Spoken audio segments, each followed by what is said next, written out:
नमस्कार, म सङ्गीता अधिकारी। अन्तर्राष्ट्रिय महिला दिवसको उपलक्ष्यमा देश विदेशमा रहनुभएका सम्पूर्ण नारीहरूलाई मेरो हार्दिक अभिवादन तथा बधाई छ। अन्तर्राष्ट्रिय महिला दिवस भनेको केवल उत्सव मनाउने दिन मात्र होइन।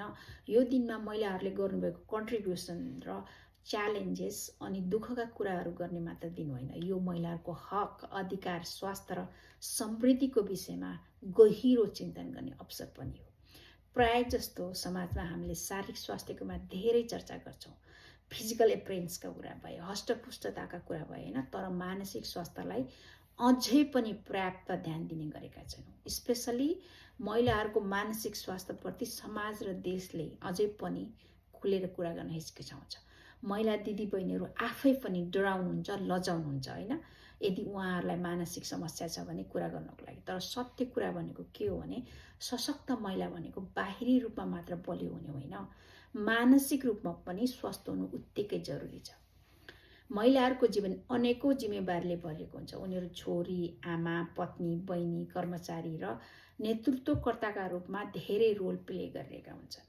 समाजले महिलाहरूलाई सहनशील हुनुपर्छ, कम बोल्नुपर्छ र अरूका लागि समर्पित हुनुपर्छ भनेर सिकाउँछ। तर त्यही समाज र त्यही परिवारले उनीहरूको भावनालाई सुन्ने, बुझ्ने र कदर गर्ने अभ्यास चाहिँ एकदमै थोरै छ, एकदम निकै कम छ होइन।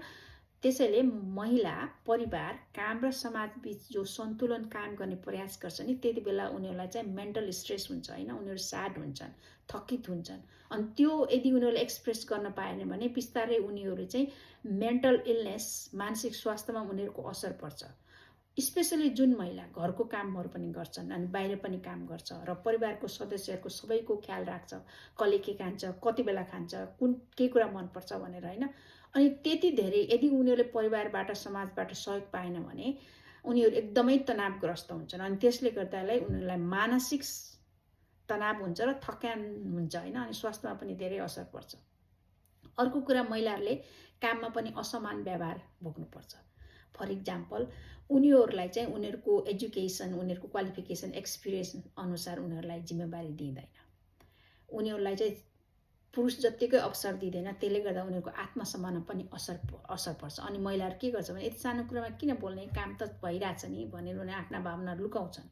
तर म ती महिलालाई के भन्न चाहन्छु भने तपाईको भावना र खुसी पनि महत्त्वपूर्ण छ। अरूका लागि मात्र तपाईले आफ्नो लागि टाइम निकाल्नुहोस्, आफ्नो लागि पनि जिउन सिक्नुहोस्। अनि आफूलाई दुःख, तनाव र निराशा महसुस भइरहेको छ भने परिवारको सदस्य, साथी वा विश्वासिलो व्यक्तिसँग गएर कुरा गर्नुहोस्।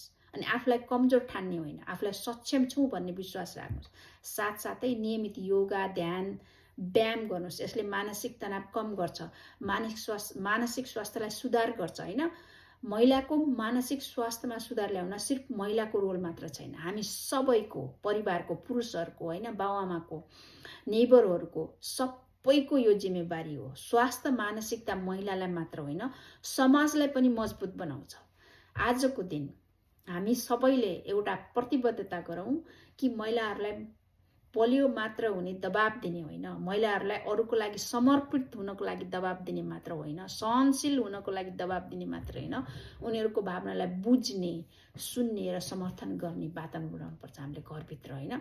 मानसिक रूपमा स्वस्थ महिला नै साँच्चै सशक्त महिला हो।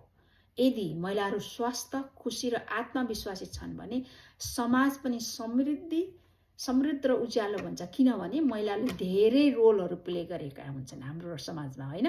त्यसैले गर्दा कृपया उनीहरूलाई रेस्पेक्ट गरौँ, उनीहरूको भावनालाई बुझौँ होइन, उनीहरूलाई चेक गरौँ, how are you feeling, do you need any help भनेर चाहिँ हामीले चाहिँ अगाडि बढेर अवश्य रूपमा उनीहरूलाई हामीले प्रोत्साहन गर्नुपर्छ, इन्करेज गर्नुपर्छ। यदि महिला कामकाजी छ भनेपछि चाहिँ घरमा पनि हात बढाउँ। जस्तै तपाईले खाना पकाउन सक्नुहुन्न भने झाडु लगाइदिन सक्नुहुन्छ होइन, लन्ड्री फोल्ड गरिदिन सक्नुहुन्छ होइन, अनि बच्चालाई एकचोटि बाहिर लगेर खेलाइदिन सक्नुहुन्छ होइन। त्यो भनेको चाहिँ एउटा सानो कुरा हो तपाईको लागि, तर महिलाको लागि चाहिँ एकदमै महत्त्वपूर्ण कुरा हो। कृपया यो भिडियो सुनिदिनुकोमा धन्यवाद।